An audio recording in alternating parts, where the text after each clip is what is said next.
Começaram hoje em Nova York os debates da Assembleia Geral das Nações Unidas. Como determina a tradição, o primeiro a discursar foi o presidente do Brasil.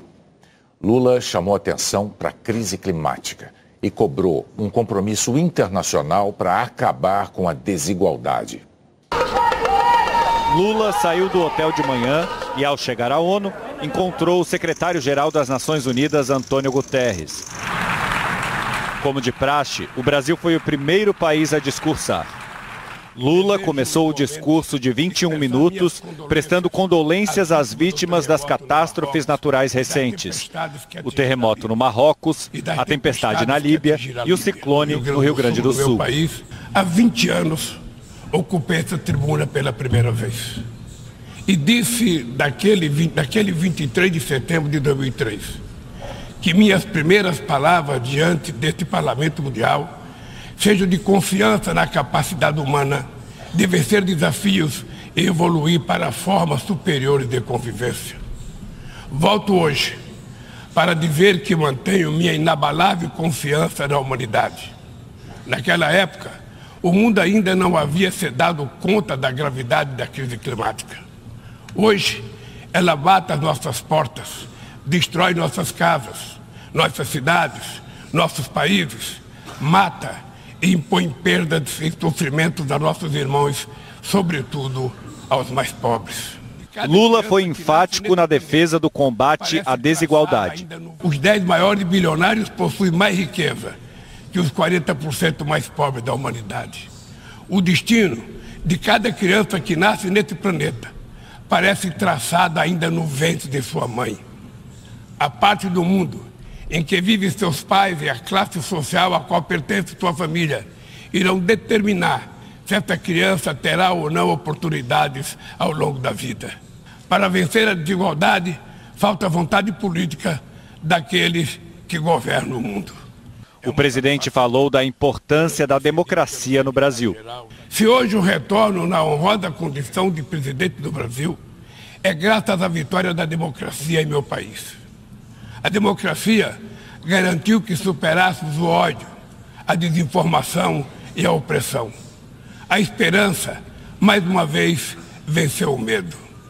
Nossa missão é unir o Brasil e reconstruir um país soberano, justo, sustentável, solidário, generoso e alegre. O Brasil está se reencontrando consigo mesmo, com nossa região, com o mundo e com o multilateralismo. Como não me canso de repetir, o Brasil está de volta. Nosso país está de volta para dar sua devida contribuição ao enfrentamento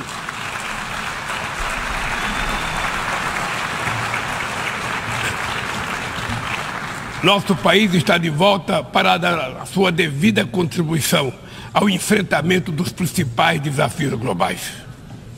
Resgatamos o universalismo da nossa política externa, marcada por diálogo respeitoso com todos. Ainda falando sobre o Brasil, disse que vai dar ênfase ao combate à desigualdade de gênero, ao racismo, à homofobia e à violência contra as mulheres. Ao falar de meio ambiente, Lula disse que seu governo reforçou ações na Amazônia e destacou que este ano o desmatamento na Amazônia caiu 48%. E voltou a cobrar que países ricos financiem a preservação ambiental. Ao longo dos últimos 8 meses, o desmatamento na Amazônia brasileira já foi reduzido em 48%. O mundo inteiro sempre falou da Amazônia.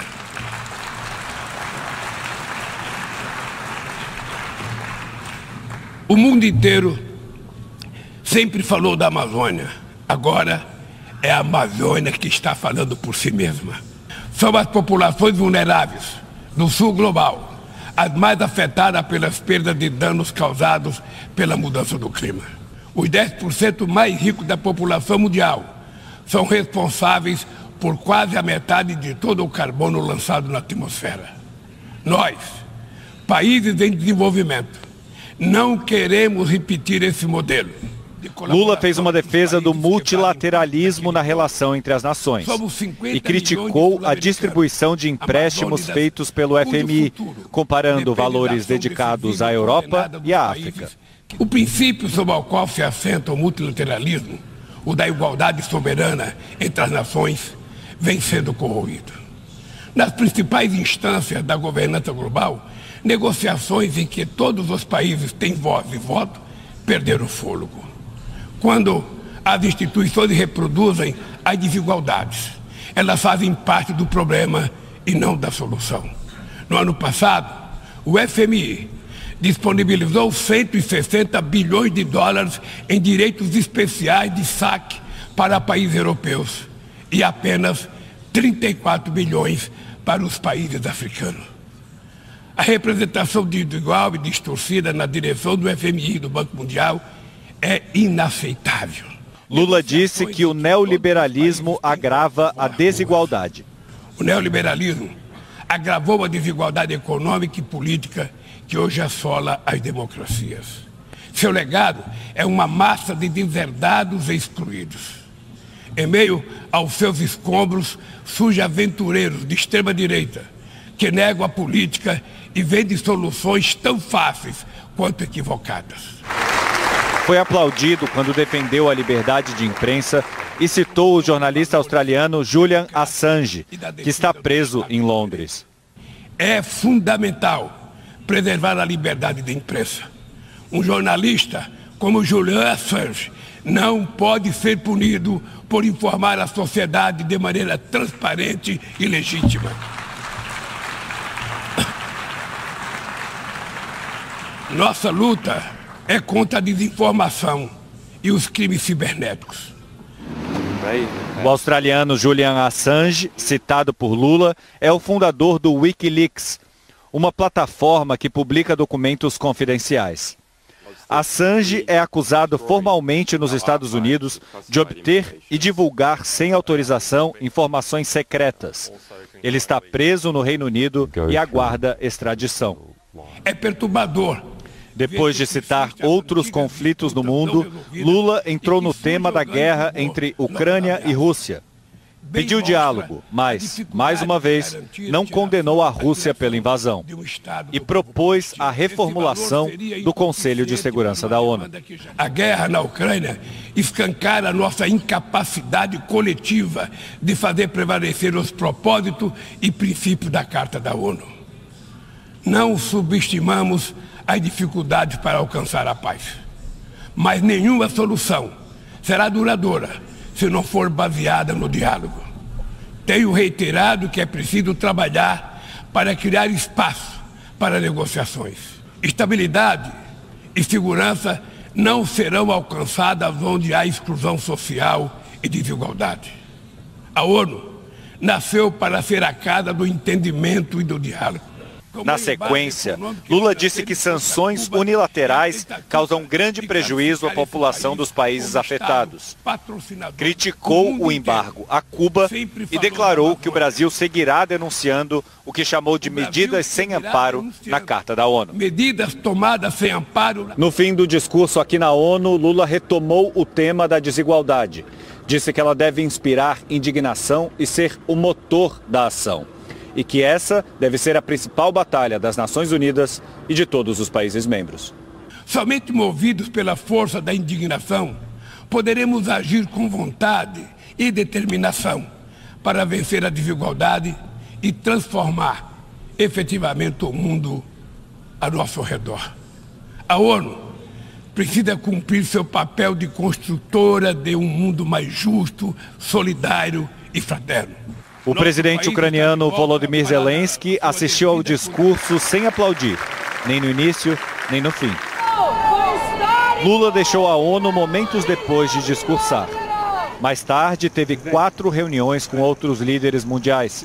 Entre eles, o primeiro-ministro da Alemanha, Olaf Scholz, e o presidente da Autoridade Palestina, Mahmoud Abbas.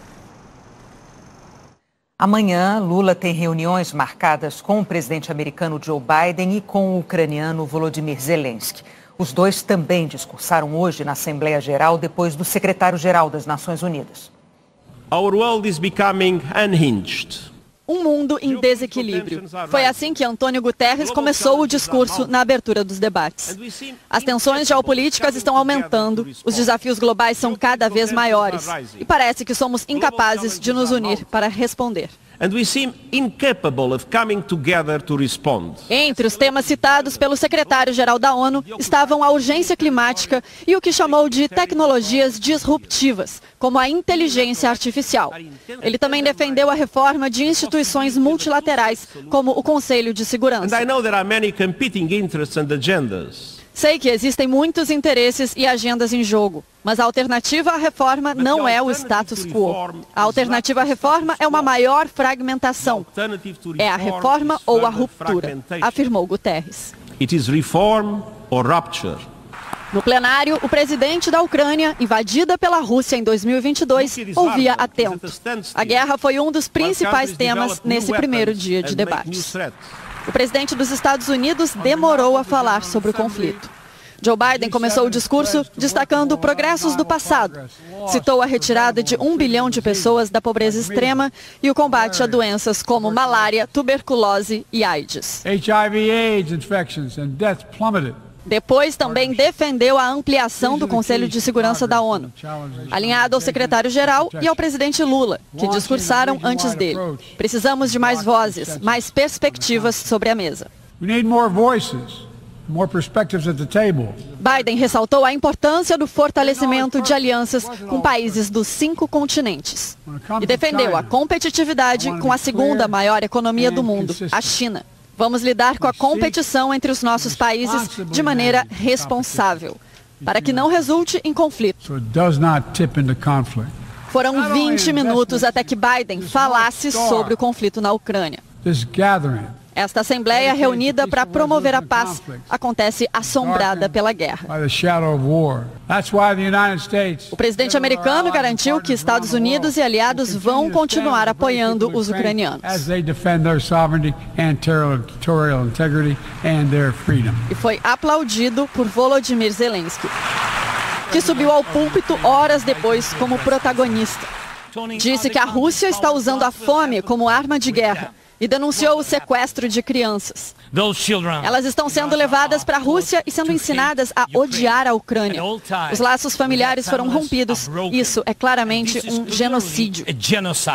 Zelensky afirmou ainda que os crimes de guerra da Rússia precisam ser punidos, que a Rússia precisa voltar ao próprio território e que os países precisam se unir para que isso aconteça. Durante o discurso do ucraniano, o representante russo nas Nações Unidas, Dmitry Polyansky, ficou olhando para o celular. O presidente da Rússia não compareceu. Slava Ucrânia! Além de Vladimir Putin, não estiveram presentes líderes de outros países que são integrantes permanentes do Conselho de Segurança.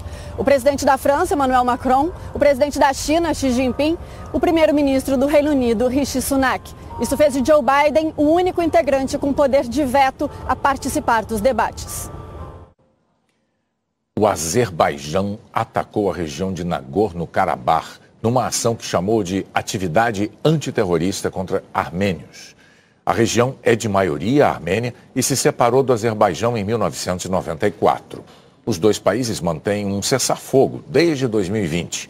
Segundo líderes separatistas, 2 pessoas morreram e 3 ficaram feridas nas explosões de hoje. A Armênia nega que tivesse militares no local. A União Europeia, os Estados Unidos e a ONU condenaram a ação e pediram que o Azerbaijão acabe com a ofensiva. A seguir, a valorização dos imóveis menores no mercado brasileiro. Faz quase 2 meses que o governo lançou um programa para reduzir a fila de cidadãos à espera de benefícios da Previdência. Mas a lentidão na análise dos pedidos continua. As filas não são visíveis nas agências do INSS. O sistema está automatizado, mas é muita gente. Antes do programa ser lançado em julho, quase 1.800.000 pessoas aguardavam atendimento, a maioria à espera de benefício assistencial ou previdenciário, como aposentadoria, e quase 600.000 dependendo da perícia médica. O governo pretende reduzir o tempo de espera para 45 dias. Para isso, passou a pagar um bônus aos servidores que analisarem processos além do horário de trabalho. No portal da Transparência, o dado mais recente é de 28 de agosto. O número de pedidos parados estava em 1.691.000, queda de 5,7% em relação a junho. Rui luta contra a depressão e está afastado do trabalho. Espera desde abril pela perícia do INSS, marcada para novembro. Você está sem receber, está sem sua renda, você contribuiu o tempo que você pôde e não ter o acesso ao seu direito, complica mais ainda. Quando o governo promete reduzir fila, está se referindo apenas a requerimentos iniciais, a primeira etapa dos processos. Não entram nessa conta, por exemplo, recursos, pedidos de revisão de benefício, recontagem de tempo, que elevariam o tamanho da fila para mais de 7 milhões de processos, segundo o próprio Ministério da Previdência. O ministro Carlos Lupe diz que os números mais atualizados indicam que desde o início do programa, 200 mil pessoas saíram da fila.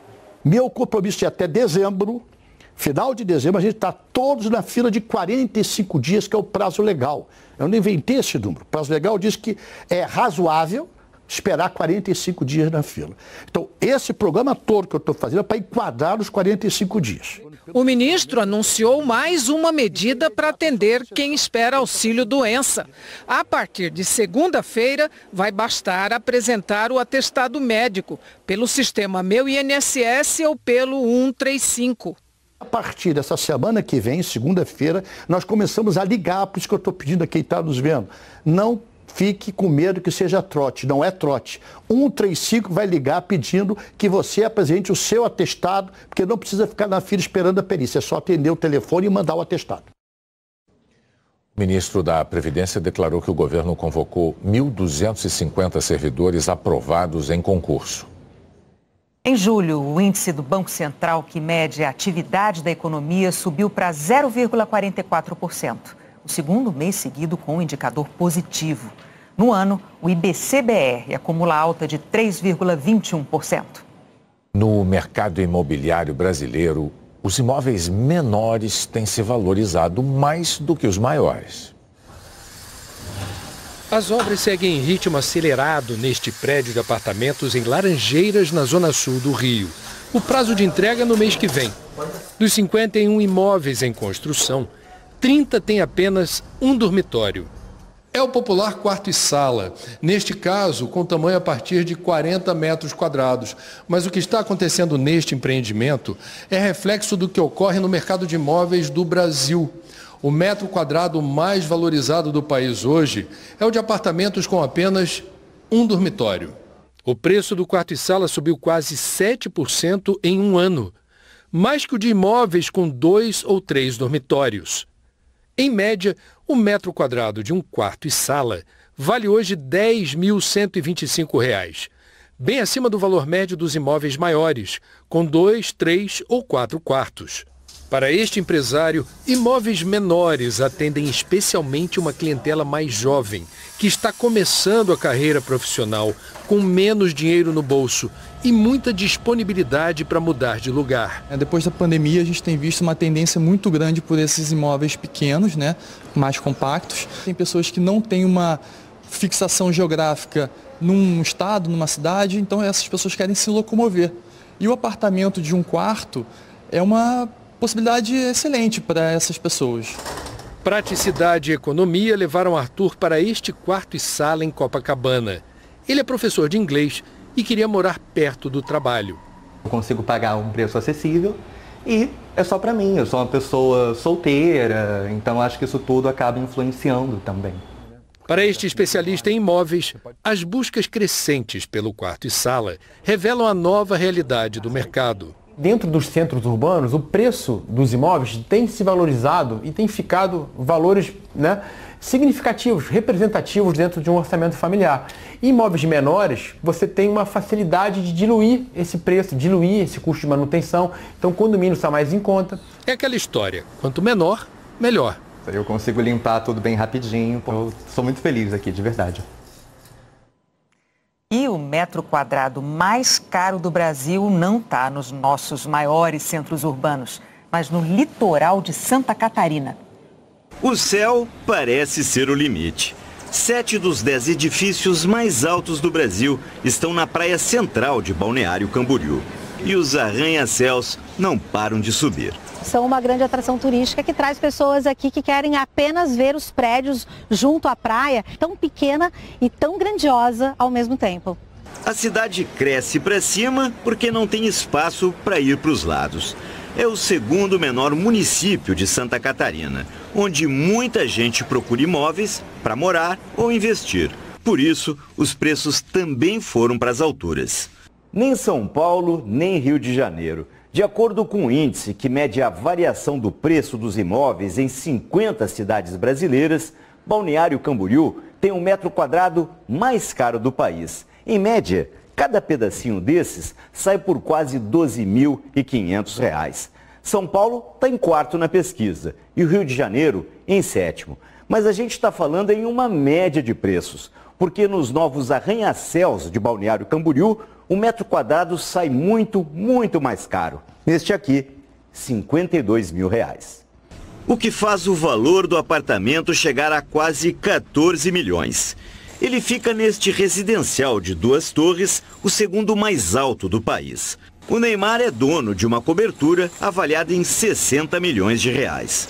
Mas o que atrai tanta gente para um local que até os anos 80 era só um tranquilo refúgio de verão? Praia e qualidade de vida. Eu vim morar para cá por causa da segurança, do clima. Este economista diz que a pandemia em 2020 impulsionou a valorização dos imóveis. É uma cidade litorânea que tem vários atributos de qualidade de vida que estão sendo muito apreciados ultimamente.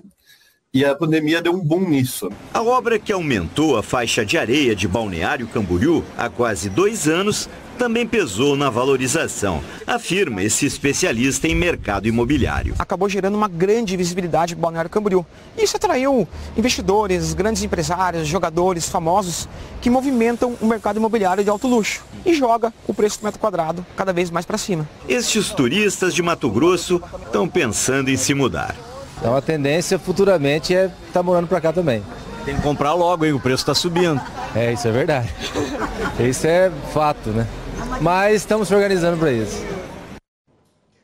A seguir, a seleção feminina vence a 3ª partida seguida no pré-olímpico de vôlei. O ministro do STF, Alexandre de Moraes, mandou soltar 4 investigados no caso da fraude de cartões de vacinação do ex-presidente Jair Bolsonaro e de pessoas próximas. O sargento Luiz Marcos dos Reis, o ex-major Ailton Barros, o capitão da reserva Sérgio Cordeiro e o ex-secretário de governo de Duque de Caxias, no Rio de Janeiro, João Carlos Brecha, estavam presos preventivamente desde o dia 3 de maio. Eles vão entregar os passaportes e usar tornozeleira. O ex-ajudante de ordens de Bolsonaro, Mauro Cid, tinha sido preso na mesma operação, mas deixou a cadeia no início do mês, depois de fechar um acordo de delação. O ministro do STF, Dias Toffoli, anulou a decisão do TRF4 que tinha declarado o juiz Eduardo Apio suspeito para atuar na Lava Jato, no Paraná. Toffoli indicou irregularidades no processo, como a ausência do direito de defesa, e determinou que o Conselho Nacional de Justiça avalie se é o caso de apurar os fatos.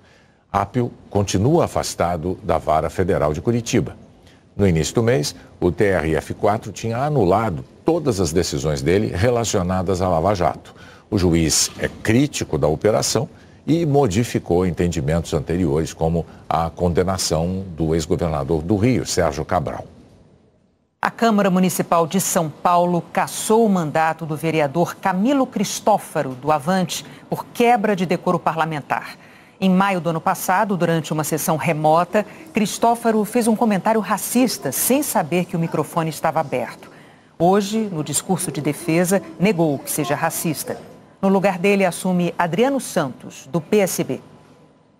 As jogadoras de futebol convocadas para a seleção da Espanha, campeã mundial, se apresentaram hoje mesmo em conflito com a Federação Nacional. A nova técnica da equipe, Montse Tomé, chamou 23 atletas para disputar 2 jogos pela Liga das Nações da Europa. Na semana passada, 19 das convocadas assinaram um manifesto em que renunciaram a jogar pela Espanha até que a federação fizesse mudanças estruturais. Mas pela legislação esportiva espanhola, atletas que recusam convocação para uma seleção nacional ficam sujeitos até a uma suspensão de 5 anos. A seleção brasileira feminina de vôlei levou um susto, mas venceu a 3ª partida seguida no pré-olímpico. Ninguém garantiu que isso seria fácil. Por mais que o Brasil viesse de 2 vitórias tranquilas contra a Argentina e Peru, o 3º jogo do pré-olímpico foi bem mais complicado. A equipe jovem da Bulgária fez a seleção brasileira em alguns momentos trocar as mãos pelos pés. Depois de vencer o primeiro set por 25-13, a seleção perdeu os 2 seguintes e precisou virar o jogo. Final 3-2 para o Brasil.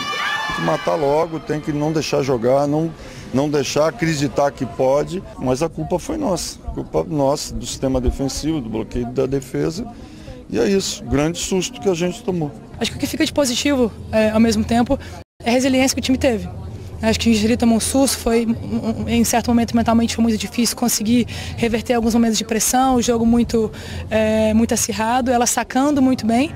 E a gente conseguiu manter a cabeça boa, conversando, ajudando uma outra. A seleção brasileira tem pouco tempo para entender o que deu errado e corrigir os erros. Tem jogo na madrugada desta quarta-feira contra a seleção de Porto Rico, um adversário que já aprontou na competição. A equipe caribenha bateu a Bélgica na 2ª rodada. Se a gente quer uma Olimpíada, se a gente quer estar entre os melhores, a gente não pode afrouxar em momento nenhum. E qualquer um que estiver do outro lado, a gente tem que entrar para, tá querendo roubar o meu sonho. Mas a gente tem que estar muito ligado, porque daqui para frente vai ser jogo cada vez mais difícil e a gente não pode estar dando esse mole, né? O Sport TV 2 transmite Brasil e Porto Rico logo mais às 4 horas da manhã, hora de Brasília. A seguir, a escola pública brasileira que concorre ao prêmio de melhor do mundo.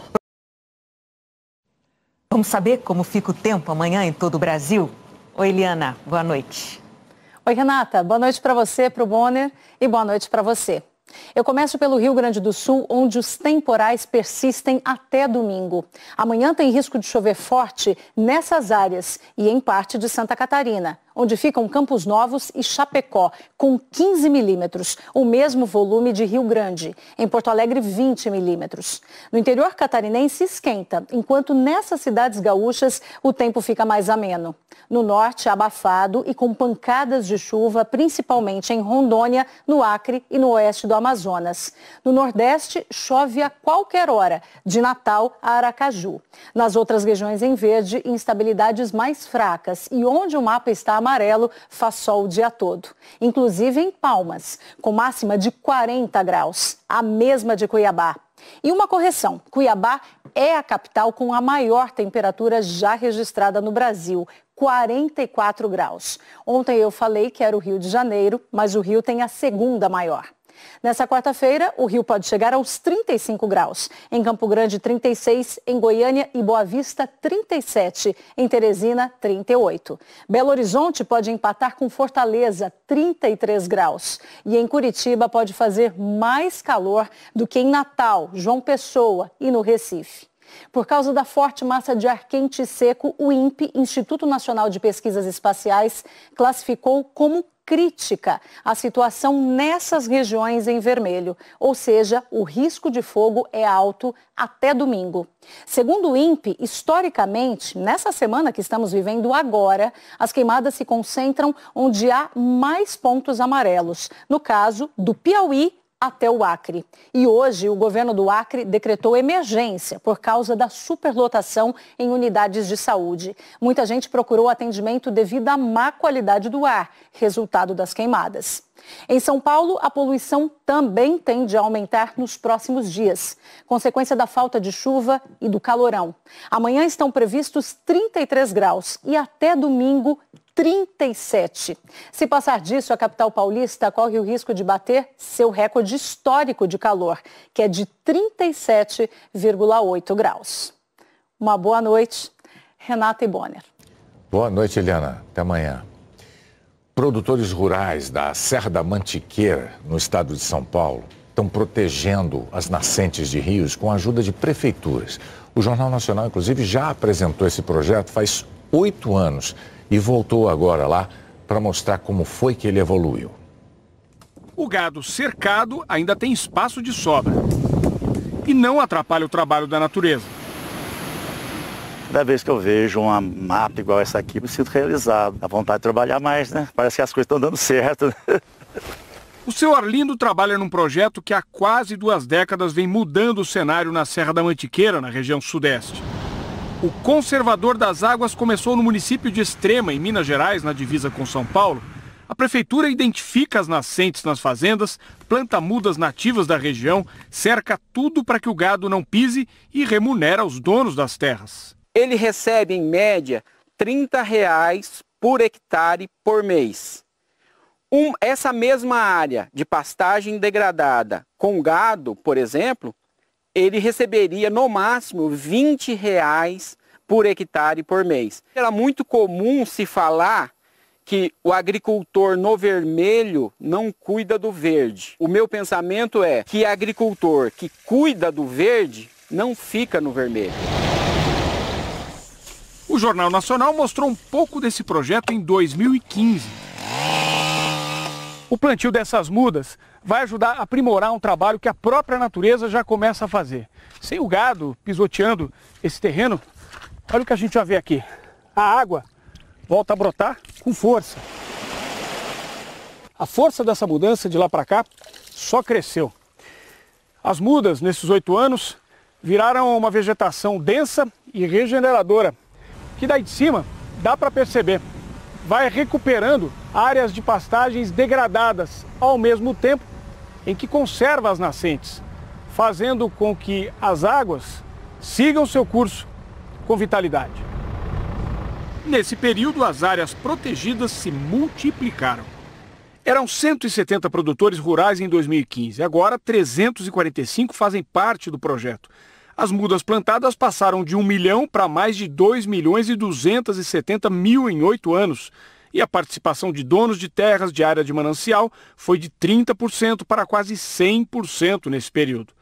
Nas imagens do satélite é possível ver como uma área municipal de Extrema, que também participa do projeto, estava em 2003 e perceber a evolução do reflorestamento no local depois que as mudas começaram a ser plantadas. Ano a ano, a área foi se recuperando. Hoje o verde voltou a ocupar seu espaço. A meta dessa transformação é aumentar a oferta de água no subsolo da Mantiqueira, considerada um berçário de cursos d'água para bacias como a do Paraná e do São Francisco. Nem tudo é absorvido pelo lençol freático. Boa parte do fluxo que desce das propriedades segue um caminho lento e natural em direção aos mananciais da Mantiqueira. Com nascentes protegidas, a água chega mais pura, com menos sedimentos e poluentes, a rios como o Jaguari, o principal do sistema Cantareira, que abastece moradores da Grande São Paulo.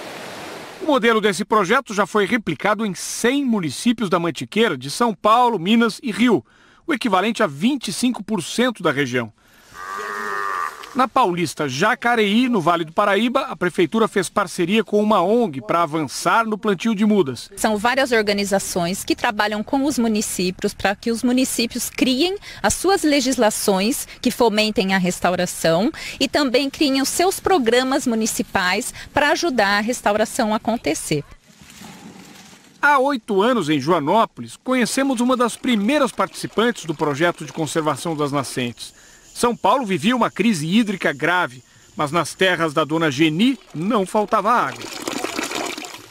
Continua igual? Fresquinha, geladinha, do mesmo jeito. O projeto conta aí com inúmeros parceiros, né? Sozinho a gente não consegue fazer nada. E junto a essa parceria é essencial a figura do produtor, do proprietário. Se todo mundo cuidasse e pensasse que tem que fazer isso, todo mundo teria água. Não faltaria para ninguém. Duas escolas públicas brasileiras são finalistas do prêmio Melhores Escolas do Mundo. Uma é a Escola Estadual Joaquim Bastos Gonçalves, de Carnaubal, no interior do Ceará. Ela concorre na categoria Apoiando Vidas Saudáveis. A outra, você vai conhecer agora. A escola fica numa das maiores favelas de Belo Horizonte, o aglomerado da Serra. E essa palavrinha tá dando o que falar. Agora a gente é top 3 das 3 melhores escolas. Isso porque há 2 anos a escola decidiu enfrentar um desafio antigo da comunidade, o lixo. Se a gente jogar o lixo no chão, a gente está poluindo o mundo e também poluindo a natureza. Além do trabalho de conscientização, o projeto Mais Favela, Menos Lixo transformou as vielas. Locais que eram usados como bota fora, agora tem flores. A horta também virou lição sobre meio ambiente. O adubo é feito com a transformação da matéria orgânica encontrada no lixo. Tem rabanete, chuchu, cenoura, alface, quiabo, abacaxi, cebolinha e morango. E é gostoso? Demais! A Escola Municipal Professor Edson Pisani está entre as finalistas do prêmio Melhores Escolas do Mundo, criado pela organização T4 Education, na categoria Colaboração Comunitária. O projeto, desenvolvido em parceria com a Escola de Arquitetura da Universidade Federal de Minas Gerais, concorreu com iniciativas de mais de 100 países. Antes do projeto, era comum andar por esses becos e encontrar muito lixo espalhado pelo asfalto. E o que chamou a atenção da comunidade internacional foi uma solução bem simples e criativa. Com esses ganchinhos, o lixo agora fica dependurado, evitando que os animais rasguem a sacolinha. Eles pregavam pequenos pregos assim nos postes de madeira e penduravam saquinhos de lixo lá na espera do caminhão de lixo recolher. Só que isso dava um pouco de conflito porque o morador acabava colocando lixo no preguinho do outro. E para solucionar isso, a gente pensou em colocar os ganchos nas portas de cada casa. As placas identificam o gancho de cada casa. E agora melhorou bem, né? Porque a gente põe aqui no ganchinho, aí, né, o lixeiro passa e pega. Se ganhar em primeiro lugar, o prêmio de $50 mil já tem destino. Vai possibilitar a ampliação desse projeto num nível assim que a gente nem imagina, né? Nem imagino quantos ganchos a gente vai colocar nessa comunidade. Educação é isso, essa capacidade de perceber que existe uma comunidade no entorno, que essa comunidade tem problemas e o que a gente pode pensar, propor e fazer para ajudar a sistematizar na resolução desses problemas. O mundo é nosso, nós somos o mundo, essa comunidade também somos nós. E a gente cuida da nossa favela. Gostei. O Jornal da Globo é depois de Profissão Repórter. Boa noite. Boa noite, até amanhã. Fala galera, beleza? Aqui quem fala é o Diego, canal Diego Esportes. E tô chegando para te avisar que hoje tem América Mineiro e Red Bull Bragantino pela 24ª rodada do Campeonato Brasileiro.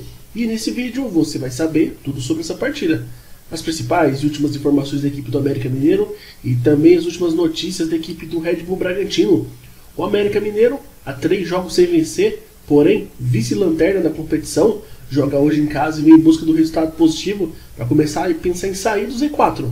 Já o Bragantino, que bateu o Grêmio em casa na última rodada, também busca o resultado positivo hoje porque vencendo entra no G4. Então se você é torcedor do América Mineiro ou torcedor do Red Bull Bragantino, já faço o convite.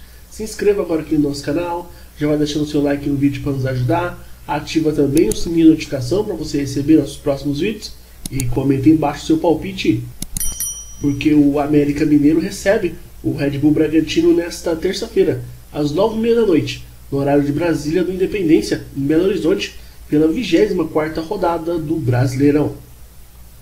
O América vem de 2 vitórias e um empate nos últimos confrontos pelo Brasileirão. O Coelho busca deixar a zona de rebaixamento. Com um jogo a menos, o time mineiro ocupa a 19ª colocação, com 17 pontos, 8 a menos que o Goiás, que é o 16º colocado e o primeiro time fora do Z4. Já o Bragantino venceu o Grêmio na última rodada em casa e encostou no G4. O time é o 5º colocado, tem 39 pontos, mesma pontuação do Flamengo, que ocupa o 4º lugar. A meta do time da terça-feira é conquistar a segunda vitória seguida para entrar no G4. Pelo lado aí do América Mineiro, Fabian Bustos deve mandar a mesma equipe que iniciou contra o Cuiabá, com apenas uma mudança. Danilo Avelar foi expulso e está fora da partida. Éder deve ser o responsável por substituir Avelar na zaga americana.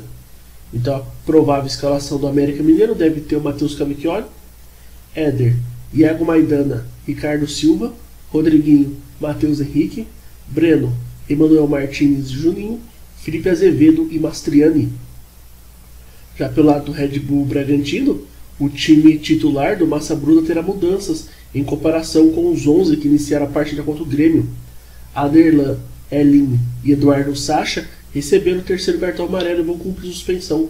O zagueiro Léo Ortiz teve um estiramento no músculo abdominal e também não joga. Andrés Hurtado é o provável substituto de Aderlan. Léo Ortiz deve ser substituído pelo Léo Help. No ataque, Sorriso e Thiago Borba são prováveis substitutos de Elinho e Eduardo Sacha. Então a provável escalação do Red Bull Bragantino deve ter o Cleiton, Help, Lucas Rafael, Juninho Capixaba e Andrés Hurtado, Matheus Fernandes, Jadson Silva e Lucas Evangelista, Vitinho, Sorriso e Thiago Borbas. O jogo hoje vai ser apitado pelo Marcelo de Lima Henrique, vai contar com o assistente número 1, Alessandro Álvaro Rocha de Matos, assistente número 2, Paulo de Tarso Bregalda Gussen. No VAR teremos o Wagner Helway e o 4º árbitro, o Ieger Túlio Cardoso. O América Mineiro hoje é o vice-lanterna, 19º colocado, 22 jogos, 17 pontos. São 4 vitórias, 5 empates, 13 derrotas, marcou 26 gols, sofreu 47 e tem um saldo de menos 21. Já o Red Bull Bragantino está na 5ª colocação, 23 jogos, 39 pontos. São 10 vitórias, 9 empates, 4 derrotas, 31 gols marcados, 21 gols sofridos e um saldo positivo de 10 gols. Na próxima rodada, o América Mineiro vai fazer um jogo atrasado contra o Vasco da 15ª rodada. E o Red Bull Bragantino em casa vai receber o Palmeiras. Então é isso, rapaziada. Desejamos a todos aí um ótimo jogo. Que vençam o melhor. Fiquem todos com Deus. E até a próxima.